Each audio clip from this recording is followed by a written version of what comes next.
시편 119편은 시편에서 제일 긴 시입니다. 오늘 봉독은 1절에서 8절까지 해드렸지만은 설교에서는 시편 1편에서 마지막까지 다루도록 해보려고 합니다. 여러분들에게 나누어 드린 그 시편 세 번역본은 제가 이따 펴보시라고 할 때 펴보십시오. 그냥 갖고 계십시오. 이 시편의 작자는 알려져 있지 않습니다. 그리고 저작 시기에 대해서도 여러 가지 견해가 있습니다. 하지만 가장 타당한 견해는 바벨론 포로 후기 에스라 시대로 보는 것이 가장 타당하다고 생각이 됩니다. 바벨론 포로 생활은 이스라엘 백성들에게 신앙적으로 큰 위기였습니다.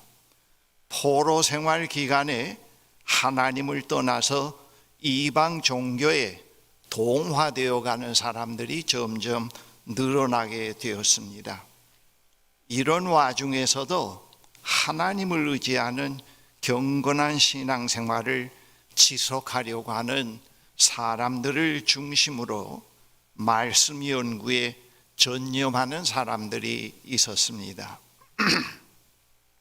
포로에서 귀환한 후에 이들을 중심해서 말씀 교육과 경건 생활 운동이 실천되었습니다.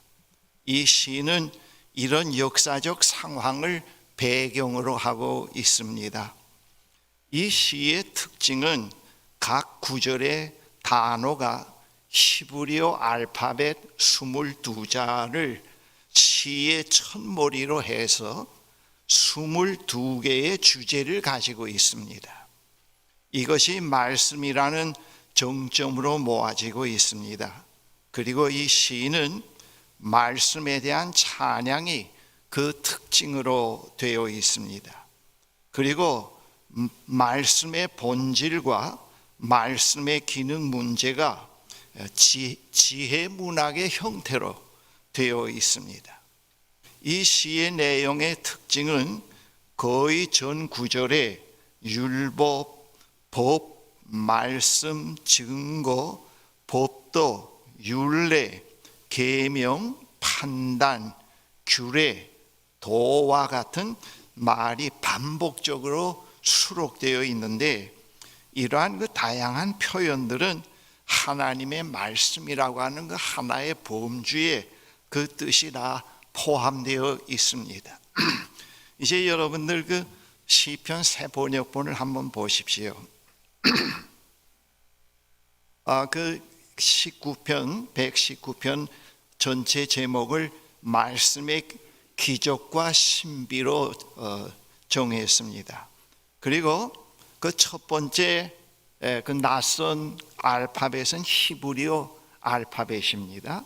그리고 그 다음에는 영어 문자는 발음 기호입니다.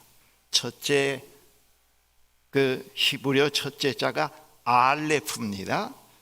그리고 그 다음에는 그 아라비아 숫자가 있는데 그것은 이제 22주제로 쭉 이어지는 첫 번째 일본이고, 그 다음에는 그 연 22주제가 이제 계속되는데 그 첫 번째 1절에서 8절까지가 한 주제에 속합니다. 그 한 주제의 그 제목을 행복의 길로 붙였습니다. 이렇게 그 제목이 연이 나누어지면서 이제 제목이 붙어지는데, 오늘 제 설교가 그 제목과 함께 진행이 되겠습니다. 본문을 다시 읽지는 않겠습니다. 그 다음에는 여러분들에게 그 낯선 히브리어 본문을 여기에 인쇄되어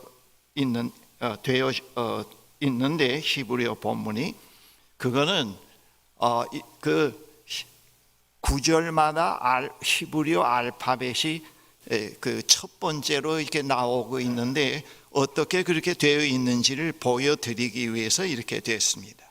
오늘 그 행복의 길의 1절부터 8절까지가 한 예언인데 그 한 예언에 히브리어 알파벳 첫 자가 전부 다 구절마다 앞서 있습니다.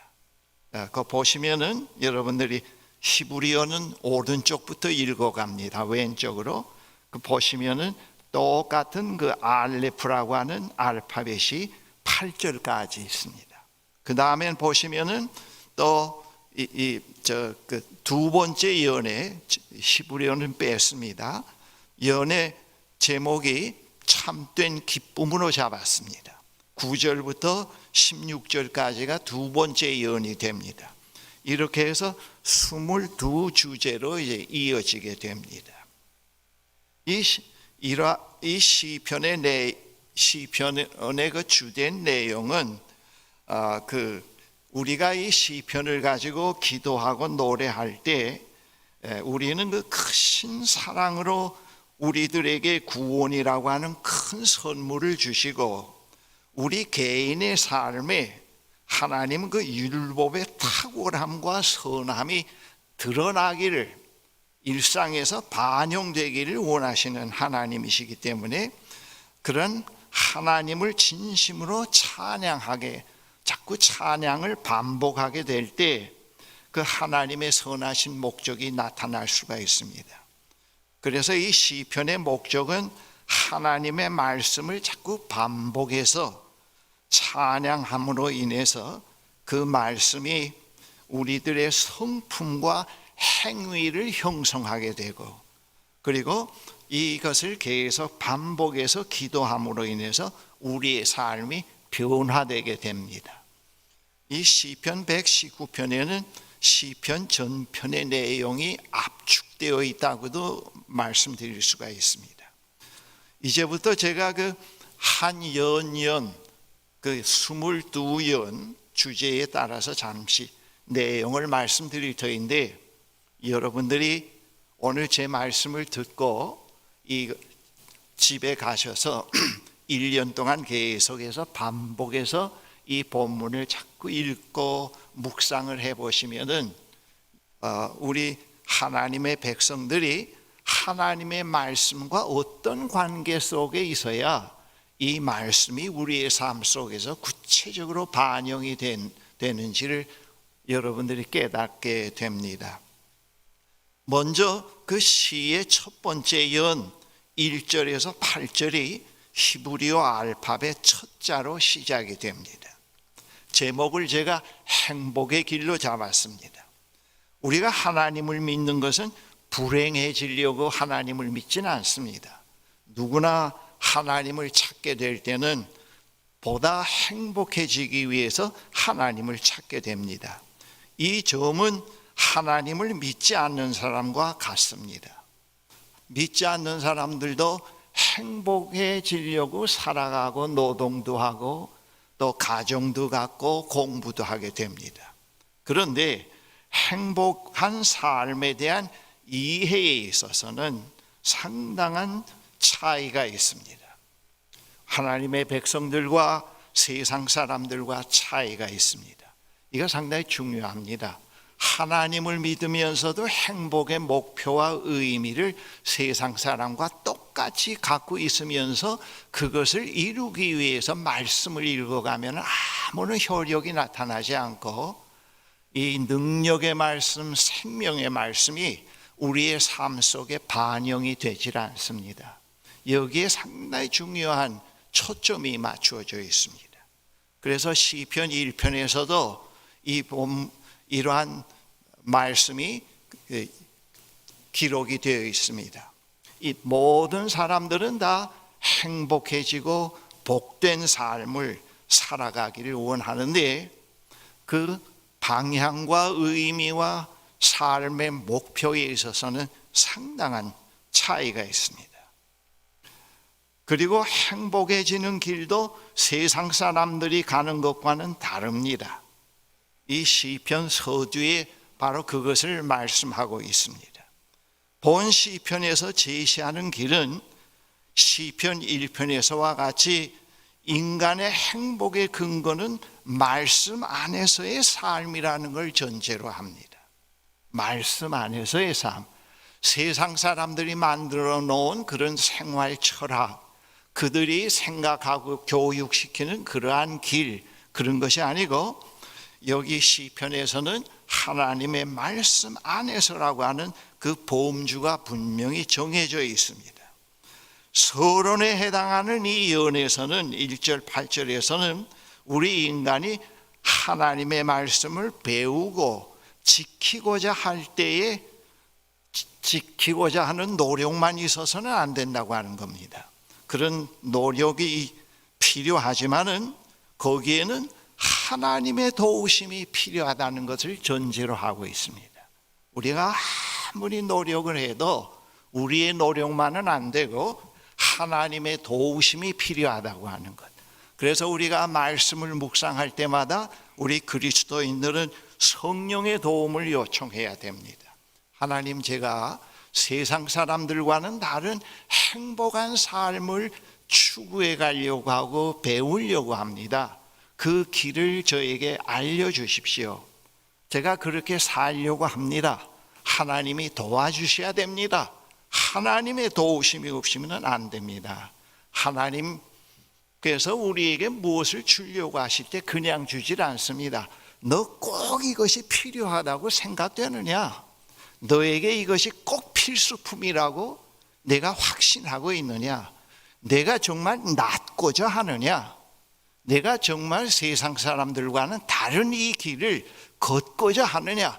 그렇게 먼저 물으십니다. 그리고 내가 지금 이 소중한 것을 가득히 내 것을 갖고 있고 채워 가지고 있으면서 거기다 더 하려고 이걸 달라고 하는 게 아니냐? 정말 다 버리고 소용이 없다는 것을 확실히 이해하고 철저히 깨닫고 나서 비로소 이것이 중요하다고 해서 나한테 이것을 구하고 있느냐? 하나님은 언제나 그런 것을 묻습니다. 그냥 막 주시는 분이 아닙니다. 재물을 갖다 바치고 그분의 비위를 맞추고 가진 거에 더한 것을 얻으려고 해봐야 그 기도는 통하지 않습니다. 그건 여러분들이 신앙생활 해오면서 많이 느꼈으리라고 생각이 됩니다. 똑같이 세상 수준에 살면서도 살아가면서 하나님께 뭐 달라 해야 안 됩니다. 그래서 고난 가운데서 그것을 다 버리게 되고 이 세상 것 아닌 참 무엇이 있다고 하는 것을 깨닫기 시작을 하면서 그거에 대한 간절함을 가지고 하나님 앞에 나아갈 때 비로소 하나님께서 우리에게 주신다는 것을 성경에서 말씀합니다. 그 다음 두 번째 예언 9절 16절인데 이 알파벳 히브리어 알파벳 둘째 글 베트로 시작이 됩니다. 그 제목을 제가 참된 기쁨으로 잡았습니다. 여러분, 우리의 삶에서 기쁨은 절대적입니다. 기쁨이 없는 삶은 안 됩니다. 그것을 상실할 때 사람들이 자꾸 마약을 하게 되고 알코올을 하게 되고 그렇습니다. 이 기쁨은 우리에게 상당히 소중합니다. 보호합니다. 하지만 하나님의 자녀들은 세상 사람들과 다른 기쁨을 배워가야 됩니다. 이 시편에서 그것을 우리에게 얘기해 줍니다. 다른 차원의 기쁨을 해야 된다. 모조품을 하면 안 된다 하는 겁니다. 거의 우리는 세속 속에서 모조품을 가지고 자꾸 순간순간 기쁨을 대체해 갈 때 중독자가 되고 자꾸 허무가 생기고 정신적으로 문제가 생깁니다. 그리고 생의 의미를 찾지 못하게 됩니다. 그런데 시편에서 또는 하나님의 율법에서는 그 진정한 기쁨이 어떤 것을 추구하고 어떤 라이프 스타일을 형성해 갈 때 이루어지는가 하는 것을 그것을 말해 줍니다. 이 본문에서 말하고 있는 그러한 기쁨이 역시 하나님의 말씀에서 온다는 것을 얘기를 합니다. 하나님께서 인간의 마음에 두신 율법이 죄를 맡게 되고 허무한 삶에서 벗어나게 해주면서 기쁨을 가져오게 됩니다. 여기서 말씀을 마음에 둔다는 것은 말씀을 반복해서 자꾸 되새김질하는 걸 말합니다. 이것이 바로 하나님 앞에 서는 자세예요. 그리고 올바른 윤리적 삶을 이루어가는 근거가 되는 겁니다. 여러분 아침에 묵상을 할 때 그 묵상 속에서 하나님께서 말씀을 해오실 때 오늘 너는 거기에서 떠나라 그것을 버리라고 했을 때, 가서 그분과 화해를 하라고 했을 때, 아멘 주여, 제가 그렇게 할 수 있게 도와주시옵소서. 제가 그렇게 수행할 수 있게 해주십시오. 제 체면과 제 어떠한 외적인 요인을 다 내려놓고 그것을 실천할 수 있게 해주십시오 하고 그걸 딱 가지고 그날 아주 사소하고 적은 일이지만은 그 일을 실천했을 때 오는 희열이 있습니다. 그 희열은 세상에서 경험하지 못한 희열입니다. 그것이 우리 하나님의 백성의 삶을 영어로 얘기하면 fulfillment를 합니다.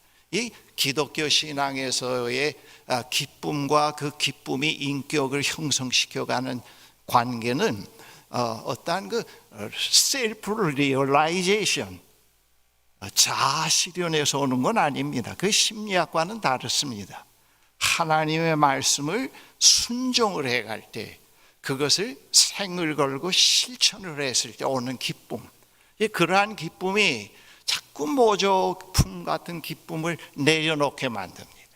제가 교목을 할 때 문제되는 학생들이 있어요. 그런데 그 문제되는 학생들은 거의 다 가정의 문제가 있습니다. 가정의 문제가 있는 학생들인데 그 아이들은 본드도 하고 자꾸 냄새를 맡고 또 담배, 술도 합니다. 그런데 그 아이들에게 도덕적인 훈계로 되어지는 건 아닙니다. 매일 본드 냄새를 맡고 또 술과 담배를 끊으면 그 아이는 자살할 수밖에 없습니다. 너무 삭막하기 때문에, 살 수 있는 힘의 근거가 없기 때문에. 그래서 먼저 그 아이들에게 자꾸 접하면서 하나님의 사랑을 조금씩 느끼게 하고, 그리고 오늘 본드를 다 3번 매일 맞는다고 하면은 2번으로 줄이고 1번으로 줄이게 하면서 또 그 안에 그거와는 다른 것을 자꾸 맛보게 하기 시작을 했을 때 그들이 자발적으로 그것을 놓기 시작을 합니다. 아하, 이게 거짓된 것이구나. 이 하나님께로부터 오는 기쁨, 말씀으로부터 오는 그 기쁨은 우리의 삶을 자꾸 새롭게 형성하고 온전한 인격으로 빚어갑니다. 그러나 모조품의 기쁨은 자꾸 인격을 파괴시킵니다. 자꾸 파괴시키고 저급한 생활로 빠지게 하고 드디어 마귀의 올무에 걸려버리게 됩니다. 그래서 우리의 그 기쁨은 세상 사람과 같은 기쁨이지만 우리가 추구하지만은 그러나 전혀 질적으로 가치면에 있어서 그 의미에 있어서는 다릅니다. 시인은 그러한 그 기쁨을 말씀 속에서 찾아낸 겁니다. 찾아냈습니다.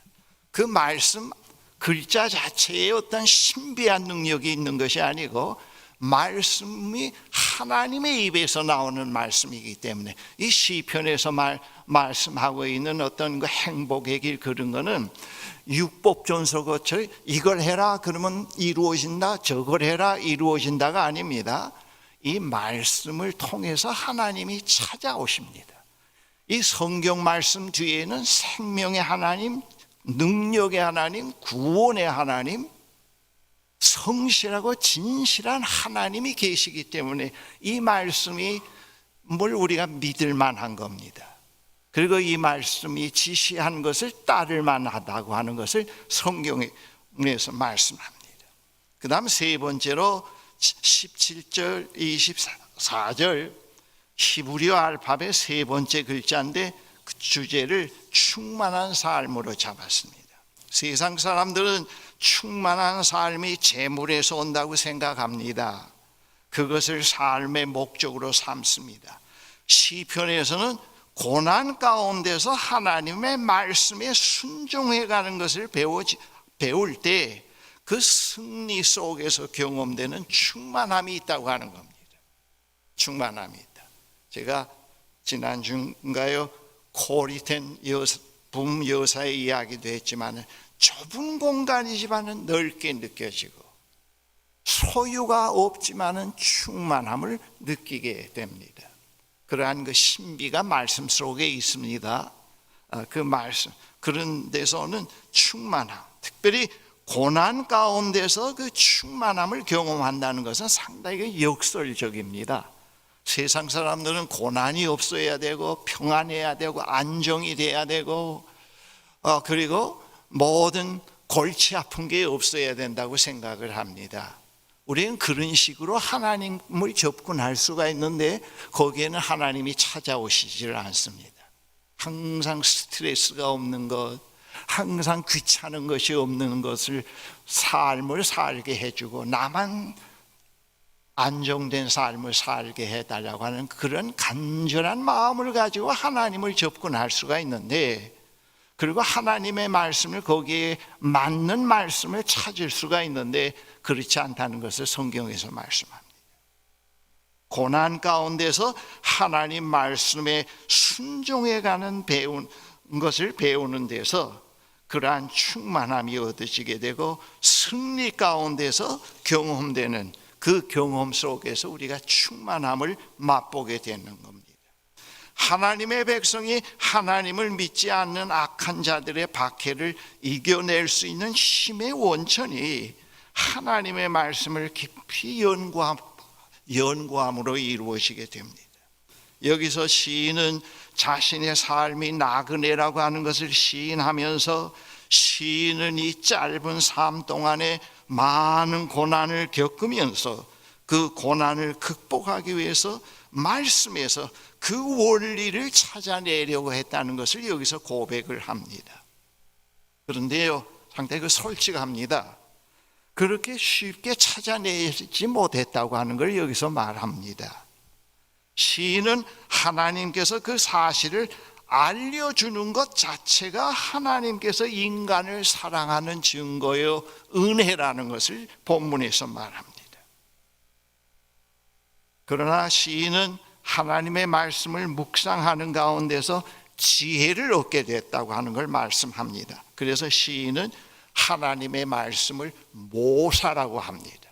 세상 사람들이 만들어 놓은 걸 삶의 모사로 삼지 아니하고 악인의 모사를 따르지 아니하며 시편 1편에서 그렇게 말씀합니다. 그러나 여기서는 시인은 그 말씀을 깊이 묵상하고 연구해 가는 가운데서 말씀을 자기의 삶의 모사라고 하는 것을 고백을 하고 있습니다. 그 다음 그 네 번째 25, 32절 히브리어 알파벳 네 번째 예언입니다. 제가 그 제목을 삶을 소생시키시는 말씀으로 잡았습니다. 오늘 여러분들이 갖고 있는 그 교재를 우리 강 목사님이 그렇게 잘 레이아웃 했습니다. 여러분 그걸 가다가 휴지통에 넣지 마시고 그 상당히 신실한 이야기들만 써 있습니다. CEO들이 하는 이야기, 무슨 상담자들이 얘기하는 얘기가 아닙니다. 물론 성경이 있지만은 개역 성경이나 무엇을 보더라도 이걸 참고로 해 보십시오. 이건 상당히 신실한 말씀입니다. 그 네 번째 예언의 삶을 소생시키시는 말씀이다. 그 말씀은 하나님의 말씀은 우리의 삶을 자꾸 소생시킨다 그겁니다. 소생시킨다. 고난은 우리의 삶을 매우 좁게 하고 자꾸 고갈시킵니다. 하지만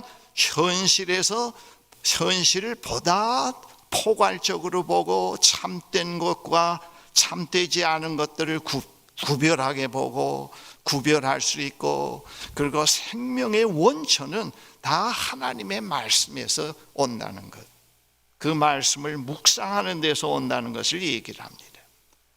고난 가운데서 말씀을 묵상하면서 하나님의 뜻을 깨닫게 해달라고 우리는 기도해야 되고, 하나님께 간구할 때 하나님의 도우심이 우리에게 온다는 것, 우리의 영혼이 소생함을 얻게 된다는 것을 말씀합니다.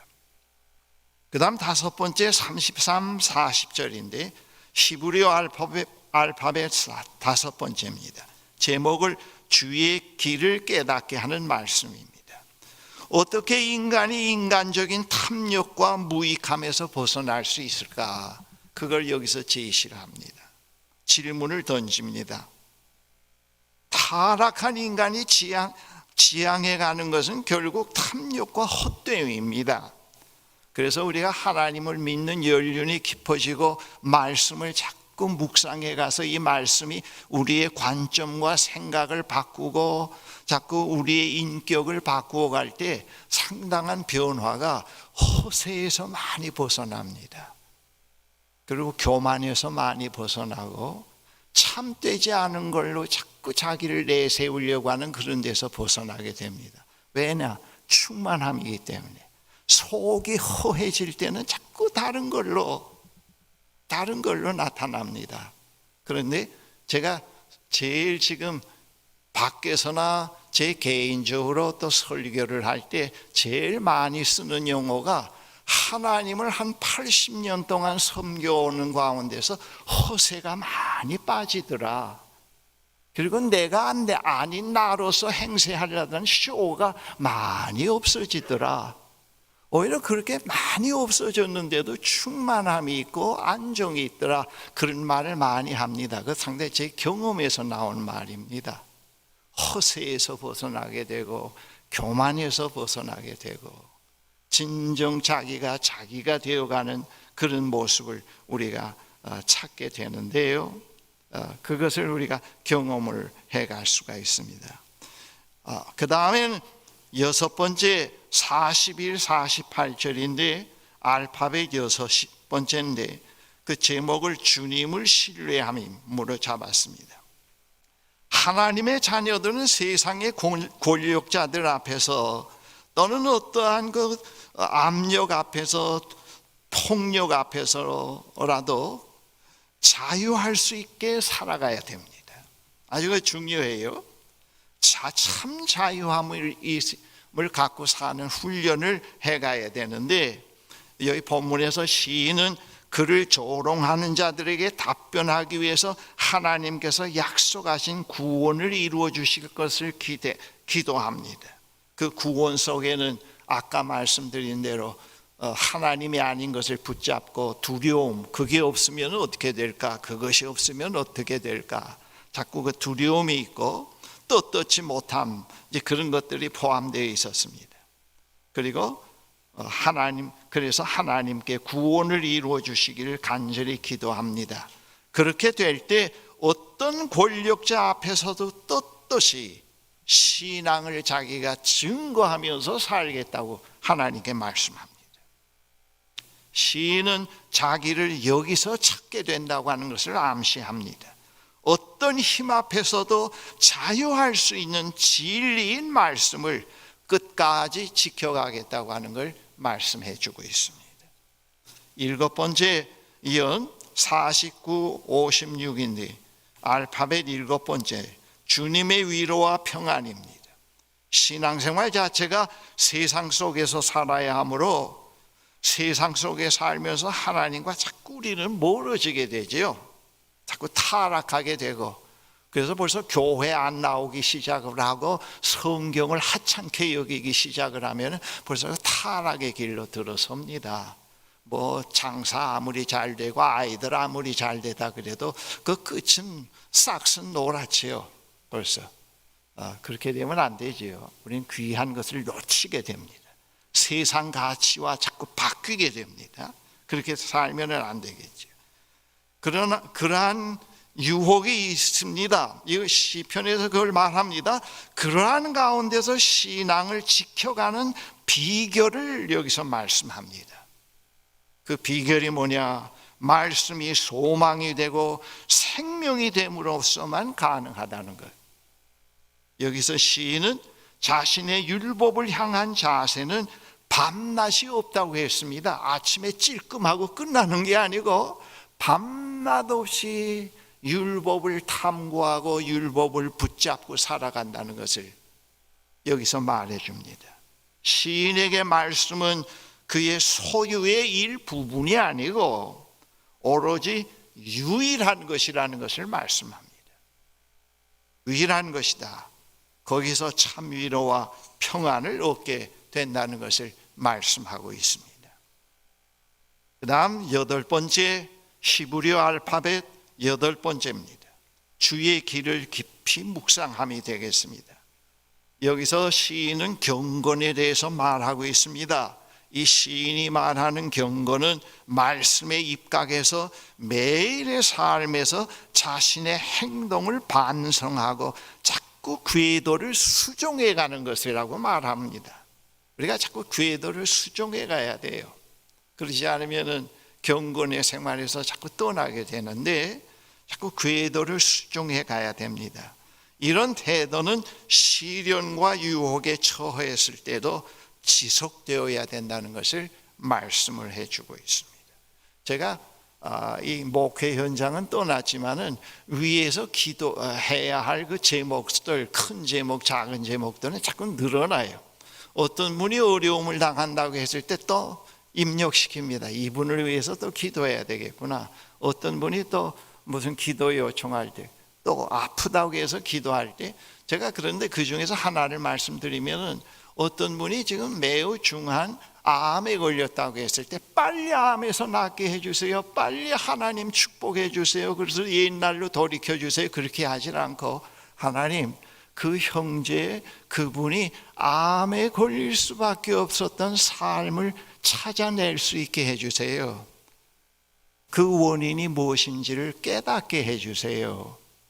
그리고 다시는 그 삶 속에서 암을 유발시키는 모든 작고 큰 요인에서부터 완전히 그가 자유할 수 있게 해주세요.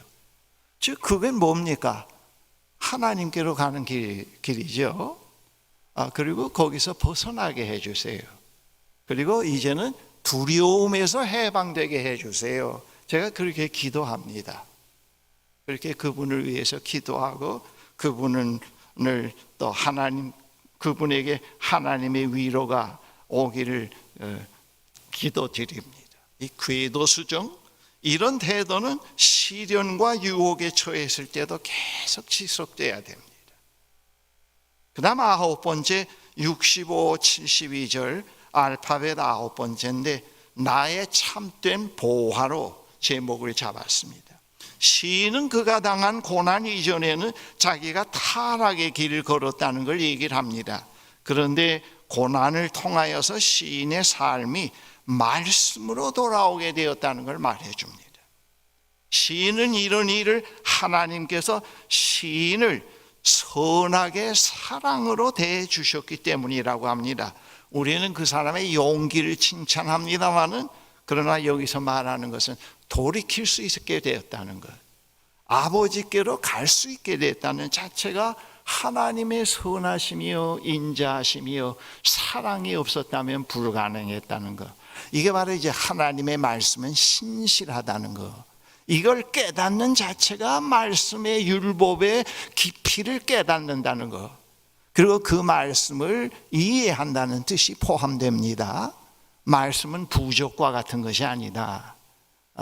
제가 군대 가려고 할 때 제가 있는 목사님이 저를 매우 사랑하는 목사님인데 임군 6.25 때 어떤 병사가 총알을 맞았는데 전선에서, 근데 나중에 보니까 그 총알이 가슴을 뚫지 못했다고.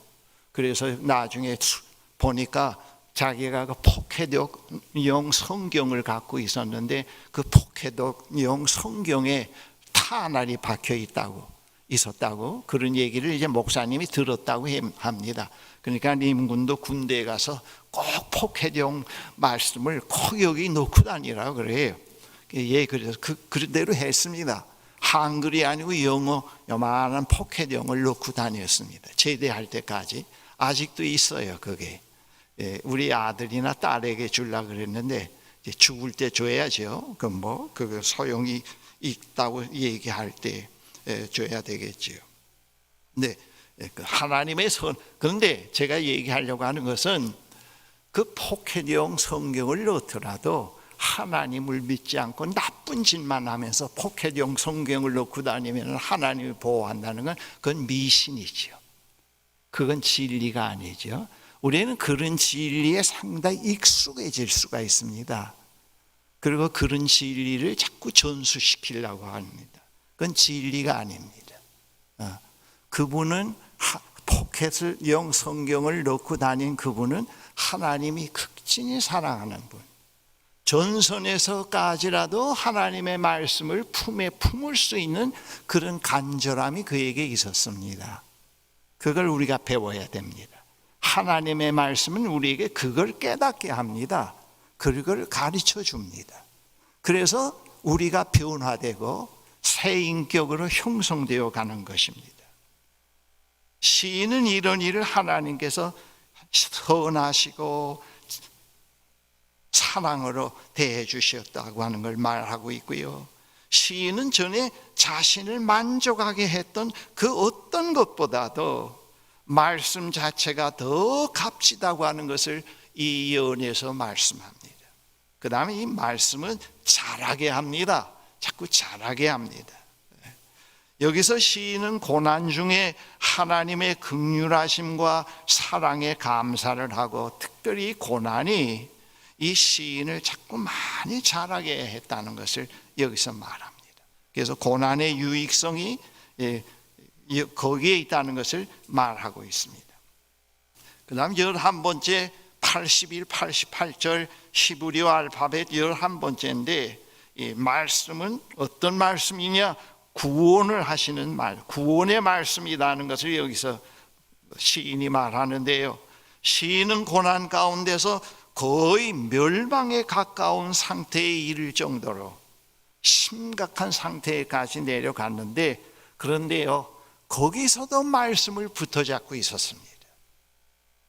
거기서도. 근데 그 말씀 자체에 어떠한 그 부족과 같은 힘을 믿었기 때문이 아니라, 이 말씀을 하신 분이 신실하신 하나님이요, 능력의 하나님이요, 참된 하나님이라고 하는 걸 믿고 있었기 때문에 그 말씀을 끝까지 잡고 있었습니다. 붙어잡고 있었습니다. 그걸 고백합니다. 이 말씀의 신실함을 알고 있었기 때문이라고 말합니다. 그 다음 12번째로 89, 96 히브리어 알파벳 12번째인데 말씀과 세상입니다. 시인은 여기서 인간의 유한성과 율법의 무한성을 대비합니다. 고난이 시인을 더욱 굳세게 했고, 고난 가운데서 시인은 하나님의 신실하심과 창조된 만물이 불변함과 한결같음을 발견하게 되었고, 모든 피조물이 하나님의 말씀에 순응하고 있다고 하는 사실을 깨닫게 되었습니다. 그리고 시인은 하나님과 인간 사이에 있는 질서가 어떤 질서인가를 보게 되었고, 질서인 말씀은 영원하다고 하는 진리를 터득하고 그 말씀을 굳게 붙잡게 되었다고 하는 사실을 고백을 합니다. 그 다음 13번째 97, 104 히브리 알파벳 13번째 주의 법을 그래서 몹시 사랑합니다. 주의 말씀을 몹시 사랑합니다.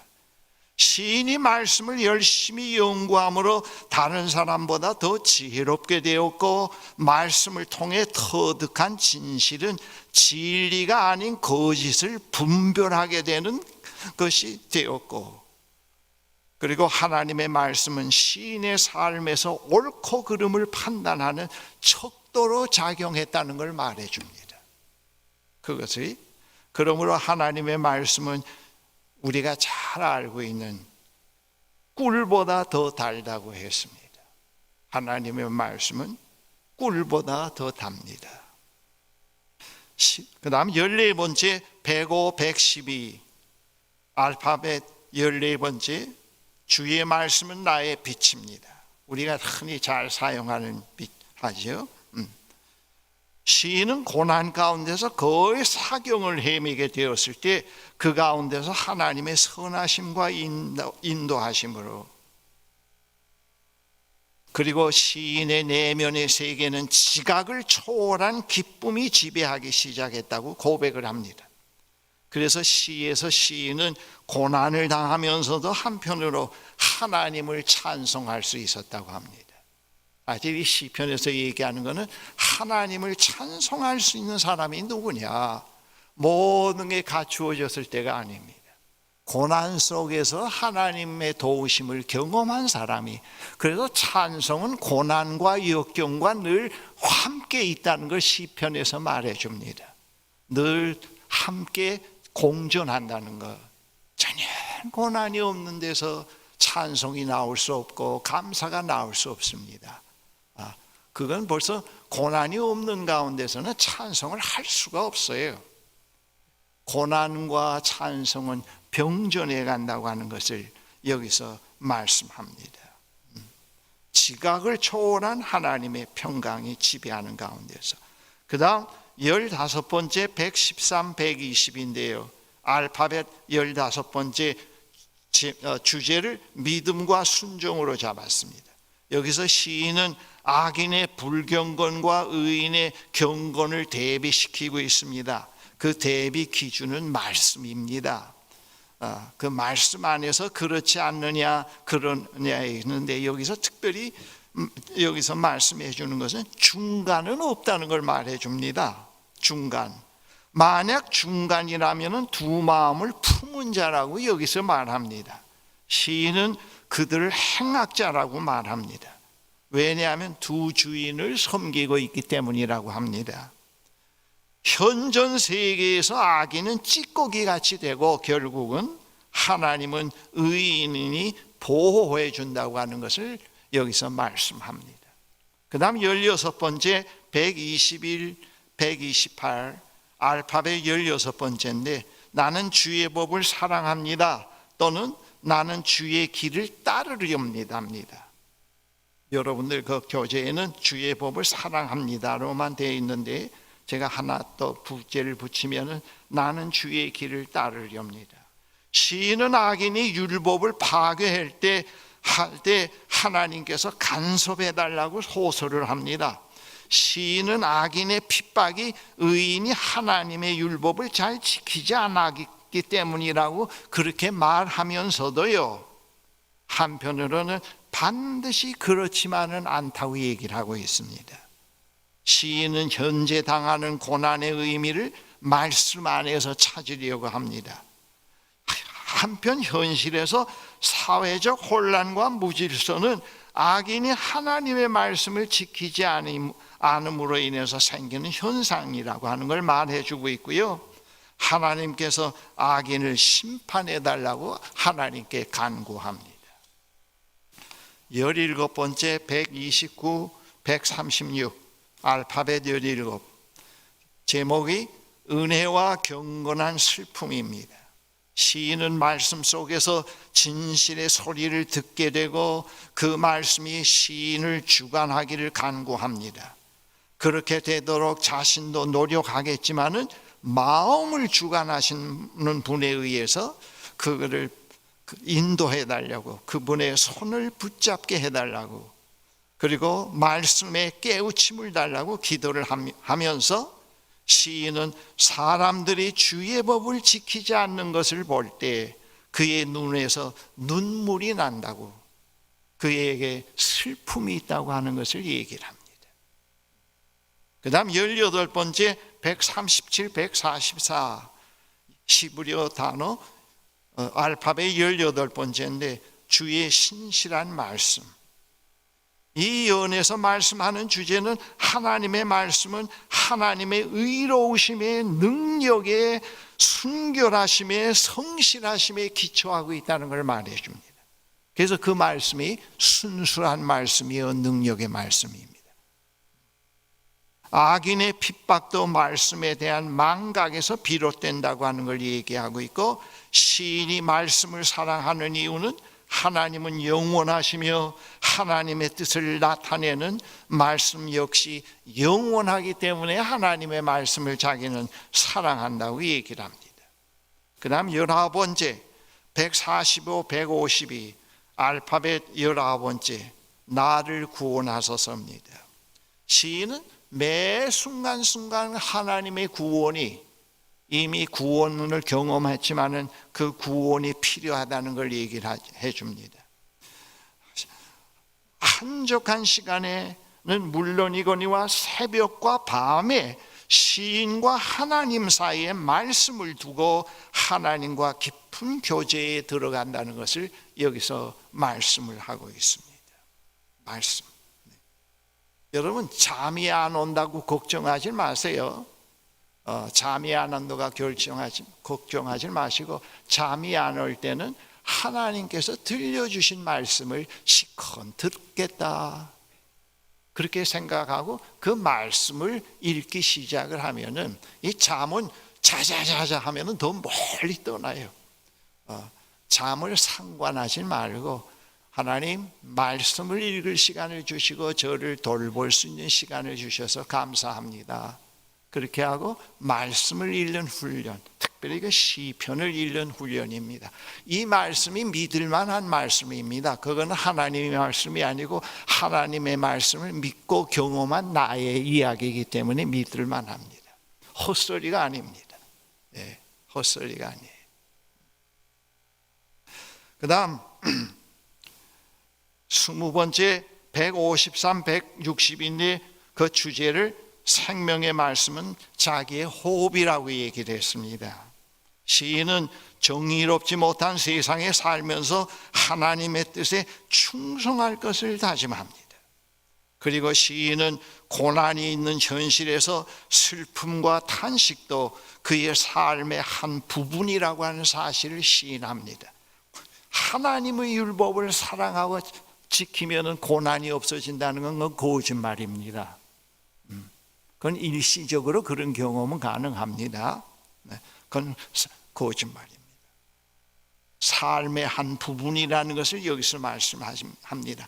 그럼에도 불구하고 말씀을 사랑하고 그 안에서 의연하게 살아가는 시인 자신의 모습을 세상 사람들에게 보여주겠다고 합니다. 징징 울고 그러지는 않고 세상 사람들에게 그걸 보여주겠다고 얘기를 합니다. 그 다음 21번째 연 161, 168 알파벳 21번째 주의 구원을 간절히 기다립니다. 종말론적인 의미가 있습니다. 시인은 현실에서 고난이 있음에도 불구하고 하나님의 위로와 보호하심이 있기 때문에 또 기쁨이 있고 그래서 하나님을 찬양하게 된다고 고백을 합니다.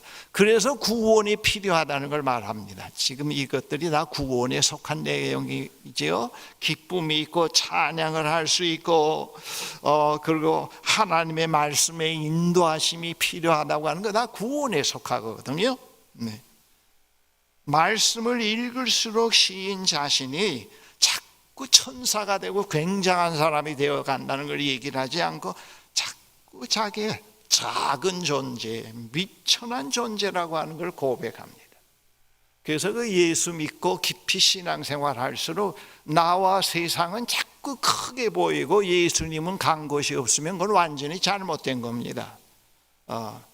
나와 세상은 자꾸 커지고 예수님은 간 곳 없는 것, 그건 잘못된 거고, 나와 세상은 자꾸 간 곳이 없고 자꾸 나는 안 보이고 작아지고 주님만 커지기 시작한다. 그렇게 될 때, 그렇게 순간순간 때때로 느껴지면은 내 믿음이 자라고 있구나, 이것도 하나님의 은혜구나, 하나님의 사랑이구나 하고 감사해야 됩니다. 그렇죠? 제가 작년과 금년이 넘어가는 그 자정예배 때 순례의 여정에서 배워야 할 교훈의 내용을 7가지로 얘기를 했습니다.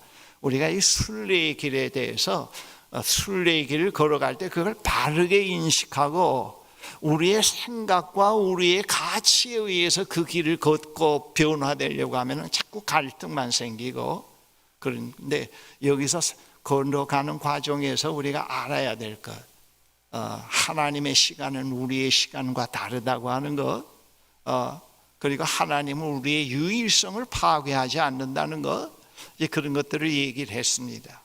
바로 이 시편에서 하나님의 말씀을 읽을수록 자기가 자꾸 미천한 존재라고 하는 걸 느끼기 시작을 하고요.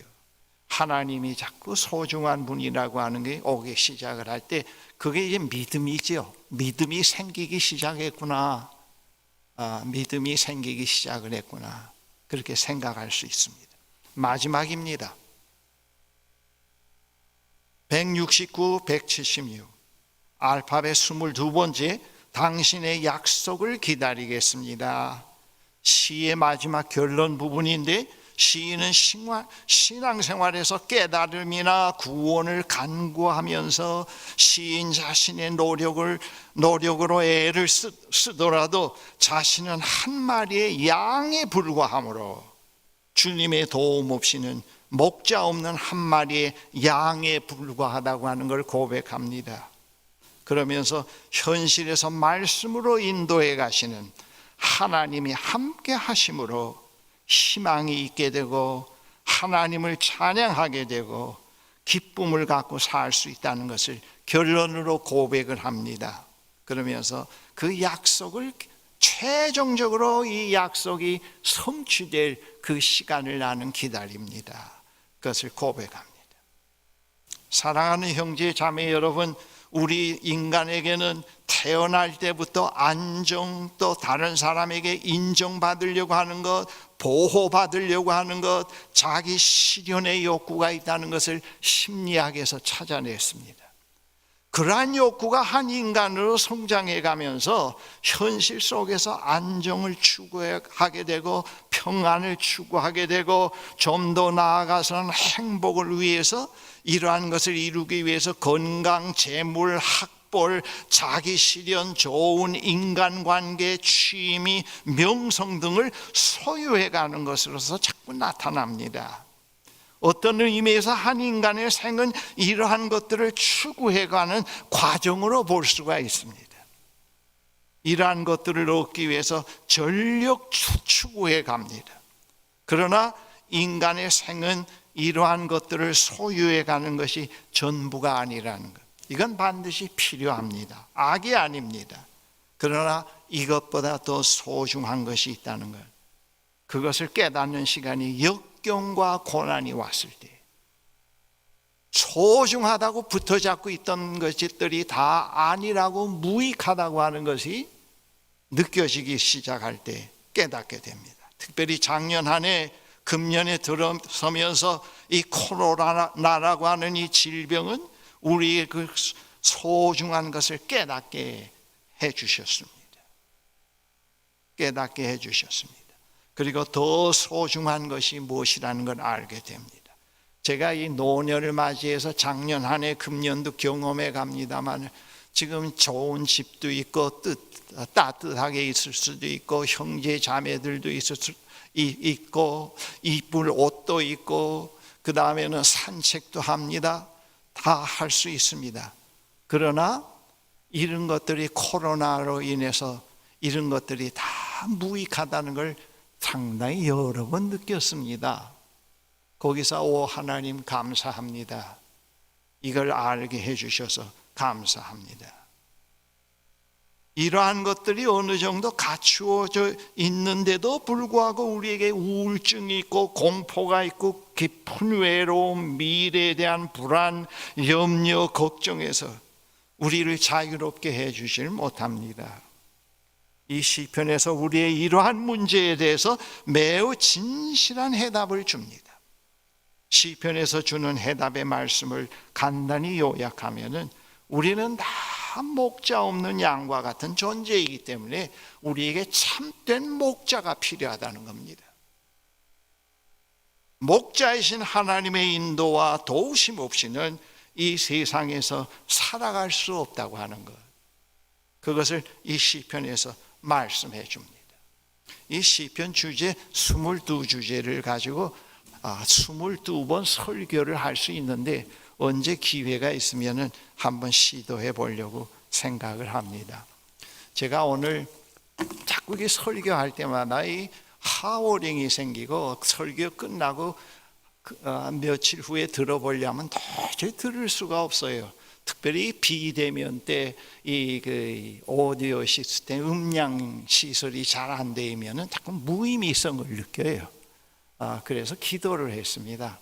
하나님, 우리 음향 팀들이 마음을 비우게 해주세요. 그리고 서로를 존중하게 해주세요.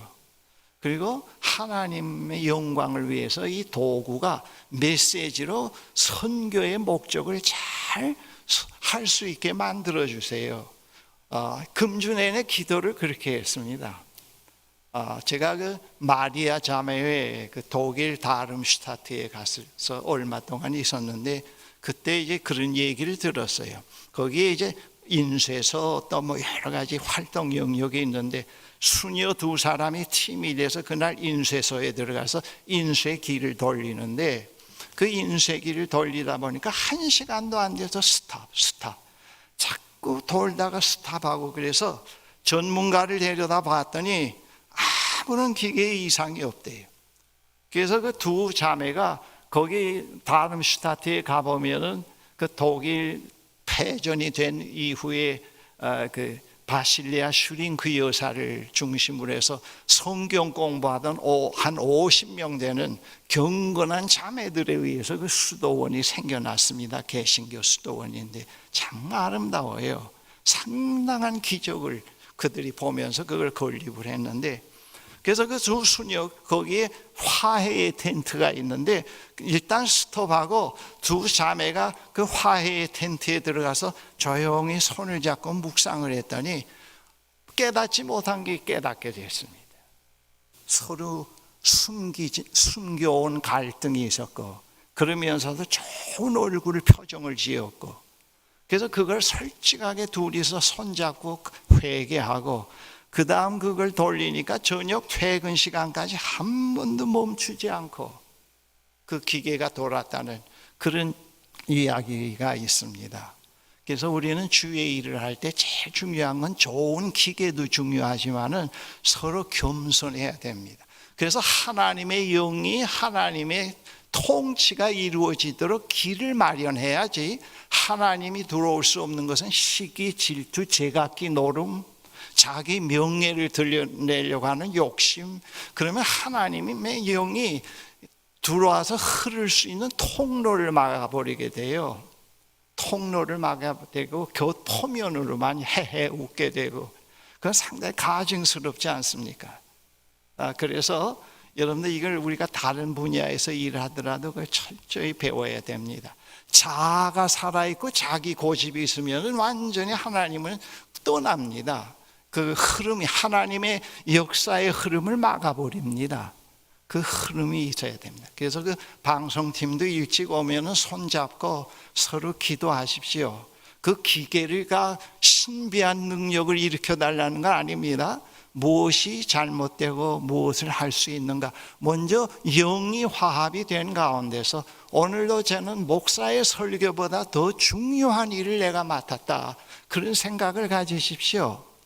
그렇게 해서 해보십시오. 기도에 응답이 됐는지 모르지만 얼마나 오늘 이게 잘 되는지요. 감사합니다. 네. 우리가 숫자도 많지 않고 있기 때문에 유 목사님의 설교가 분명한 음성으로 들려지고, 제가 때때로 오는데 제 설교만이 아니고 카나다에서도 미국에서도 우리 대면 비대면 예배 스트리밍 시간을 빠지지 않고 듣는다고 하는 형제자매들이 있더라고요. 그걸 생각하십시오. 생각해서 이 모세골은 규모는 적지만 앞으로 상당히 능력이 있고 힘이 있는 사역을 해갈 수가 있습니다. 하나님의 능력을 가지고 그 능력이 역사해가는 도구로 사용해야 됩니다. 이걸 모세골을 이건 도구입니다. 우리는 그 도구로 사용해 가도록 자꾸 기도하고 하나님의 영의 흐름이 순탄해지도록 개개인이 자꾸 주의하고 하십시다. 여러분, 이것이 그것이 이루어지지 않으면 1시간의 노력, 1시간의 설교가 무슨 소용이 있습니까? 그렇죠? 그때 완전히 하워링이 되고 안 돼서 중간에 또 핸드폰으로 이렇게 비출 때, 그때 대면 예배를 아내하고 보면서 1시간 이상 앉아있던 것이 얼마나 허망함을 느끼는지요. 아, 이래서는 안 되겠다, 이렇게 반복해서는 안 되겠다 생각이 됩니다. 그러니까 여러분들 교우들도 올 때 오늘 이 시대에 특별히 우리가 정성스러운 예배를 통해서 이 메시지가 모든 사람들에게 들려지게 하시고 말씀의 역사가 이루어지게 해 주십시오. 그렇게 기도합시다. 나는 이 교회를 위해서 상당히 기도해요. 내 명성을 위해서가 아니고 목사님에게 건강을 주시고 사랑하는 장로님들에게 지혜를 주시고 한 분 한 분이 살아있는 생명의 말씀을 호흡하면서 살아가는 형제자매들이 되게 해달라고 기도해요. 우리 다 사역자입니다. 목사만이 아니에요. 그런 목표를 가지고 하나님의 말씀을 깊이 묵상하고 연구하면서 일주 내내 엉터리로 살다가 여기 와서만 경건한 모습을 내려고 하지 말고 오늘 119편은 바로 우리에게 그걸 말해줘요. 나도 하나님의 부르신 가운데 있다. 나는 하나님의 사역에 동참해 있다. 그렇게 생각하시고 이 어려운 시대에 자꾸 정부를 비판하지 말고 무슨 그걸 칭찬하라는 말도 아닙니다. 뭐 다 알기 때문에 또 얘기하면은 혈압이 올라가고 욕밖에 안 나오니까 안 하겠습니다만은 그들의 책임만은 아니죠. 그러니까 우리는 요즘 시대는 정말 능력 있는 하나님의 말씀, 정직한 하나님의 말씀이 와 닿아서 능력 있는 변화를 일으키는 그런 카리스마가 필요합니다. 우리는 거기에다 참여했다고 생각합시다. 그리고 주중에도 그런 생각을 가지고 말씀을 자꾸 묵상하면서 하도록 하십시다. 제가 오늘 이 긴 본문을 어떻게 전달할 수 있을까 상당히 생각을 많이 했습니다. 그런데 하나님이 12시 전에 끝나게 해주셨네요. 고맙습니다. 너무 감사해요. 오늘 제가 참 충만하네요. 주의 뜻이 이루어지는 것 같고 기도가 이루어지는 것 같아서 충만합니다. 감사하고요. 여러분들 사랑하고요. 아낍니다. 기도하십시다. 사랑의 하나님 감사합니다. 우리들에게 이 고난의 의미를 깨닫게 하시고 여기서 하나님과 멀어지는 것이 아니고 생명의 하나님과 더 가까워지고 생명의 삶을 살아갈 수 있는 길을 더 밝혀주심을 감사합니다.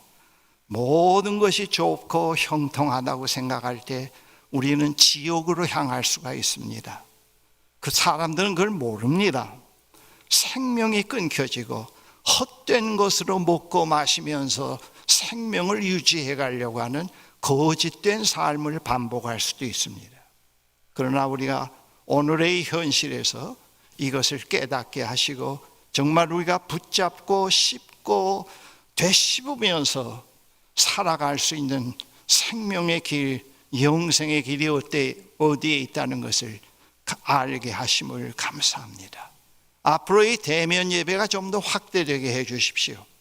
그리고 교회가 이 대면 예배를 통해서 하나님 나라의 비밀을 모든 세상 사람들에게 알릴 수 있는 기회가 되게 해 주십시오. 예수 그리스도의 이름으로 기도합니다. 아멘.